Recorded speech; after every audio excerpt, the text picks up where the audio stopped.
Hey, welcome back to the channel. We are back with another weekly Wears video where I go over every single fragrance that I wore every single day last week. So if that's content you want to see more of, be sure to like this video, subscribe to the channel, and turn on bell notifications so you are updated whenever I upload something new. This week's theme, I wanted to look at 7 fragrances, more specifically 7 fresh fragrances that I don't think get enough love. Let's jump right into the list, starting with Sunday. I think you're gonna find that all these fresh fragrances have a little bit of a twist on, I guess, your typical freshie that we've all come to know and love. And there is a place for those typical freshies, but these ones right here, I don't hear anybody talking about. Some we are talking about is Lacoste L1212 Blanc Eau Intense. And this one is just, number one, obviously it's super fresh, super clean smelling, easy to reach for, but there's just something about it that I think it's underappreciated. It's athletic, it's clean, it has this creamy citrus vibe to it that's super addictive and effortlessly fresh. I think it's often overlooked because of the original. The original at one point was a really hyped fresh fragrance, kind of a classic at this point. The Eau Intense just kicks that scent up a notch. It does remind me more and more of that scent the more I wear this one, but this one just has a little more depth, a little more intensity, obviously, for lack of a better word. And I think that's due in part to the white florals here, the vetiver, which adds this kind of classiness to it, more refinement. I really like this one. This one is one that I would purchase over the OG, the L1212 Blanc that a lot of you guys probably already own. L1212 Blanc Eau Intense. This next one is seriously slept on, guys. Scent we are talking about is To Me Awaken. And I'm a big fan of the To Me line of fragrances. I think everything I've tried has been really damn good. And this is no exception to that. This is a designer fragrance with niche-like sensibilities. Wow, super fresh, super just addictive sweetness in the air, really clean and vibrant and uplifting. This stuff just nails it. Has this really inviting bergamot and biting ginger opening, but then it kind of dries down into this very calming, relaxing, spa-like tea vibe, like if you went into a really high-end spa. Surprisingly smooth, projects this classy clarity. I think it's ideal for daytime wear, office wear, traveling. If you're going to be in close quarters with someone on like an airplane or in a train car or in a vehicle, a bus, whatever, this is going to work. This stuff, I don't know why nobody's talking about it. To Me Awaken. This next one for the money is one of the best. Scent we're talking about is Davidoff's Cool Water Parfum. And it's cool water, but much more updated. And this, again, long-lasting, clean, ambery, warm, woody, ambroxan type vibe. So it's gonna smell more like what current day fragrances smell like. There is a subtle nod to the original Cool Water, but without all the synthetic aquatic notes, and that fragrance has changed outright. It's not terrible, but it has changed quite a bit. So this one for me, this is my favorite in the line. I like this more than the Intense. Just really easy to like, really easy to reach for. And the day that I wore this was a really hot day. I didn't want to think too much about it. I knew that I would be smelling great with this one on. For quality of smell, overall performance, and what you're paying for this one deserves way more love. And for a while, it was hard to find. Since then, it has restocked in some places. I'm gonna link this along with all the other fragrances down below for you guys. Davidoff's Cool Water Parfum. This next one holds a special place in my heart. Scent we're talking about is Mr. Burberry Indigo. And this is just effortlessly cool. I mean, it really is. Francis Kirk de Jean is the perfumer on this.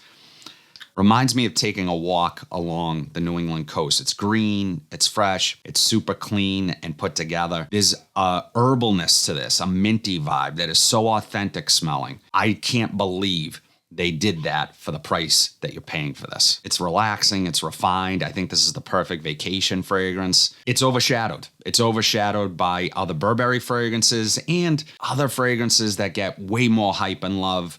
Something along the lines of an Acqua di Gio Profondo. This is going to replace that, but it adds a little bit of a twist with those herbal notes, the rosemary, the mint. I just like this more.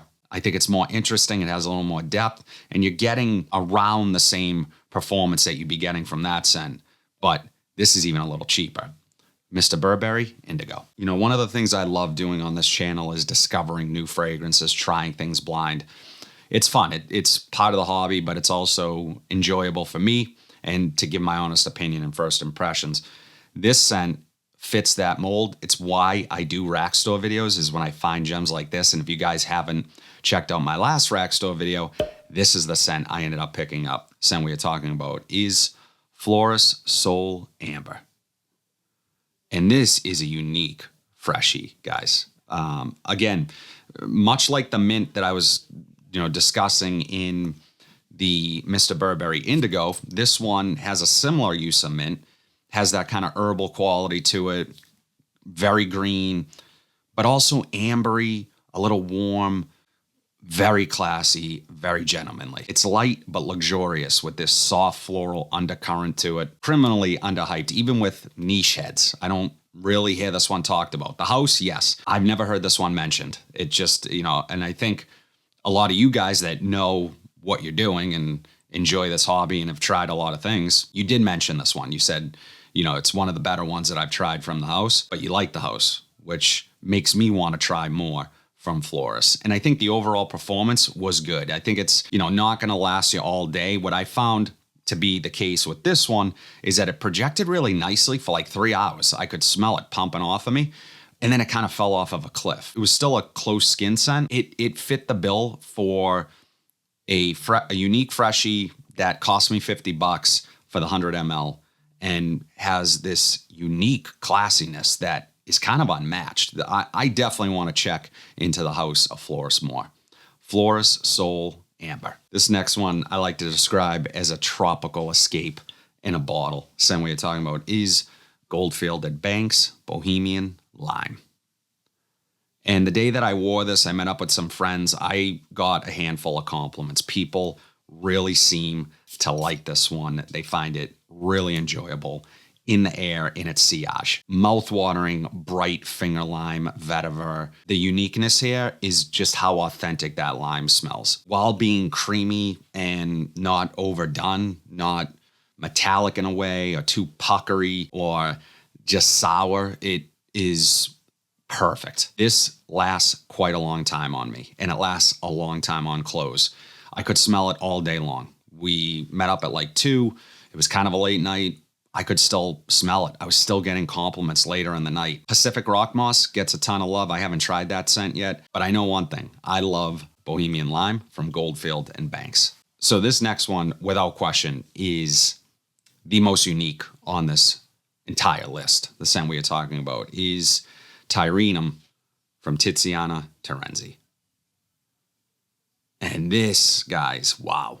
I think this is a polarizing, bold, mineralic, aquatic fragrance with this really addictive caramel note that doesn't go away. So it has this really unique sweetness, creaminess, richness to it, while still feeling upscale, still feeling coastal and something I would want to wear in the summertime. I think this is a perfect example of when like a marine aquatic meets niche. Bold, not easy, interesting, different, but also familiar in a way. And adding that caramel note kind of rounds things out. It's something that I would have never have thought that I would like, because this is salty mineralic, which doesn't necessarily always work on my skin, but that caramel note brings it all together. It adds depth to the fragrance. It adds a creaminess that is much needed here. This is not your average blue fragrance.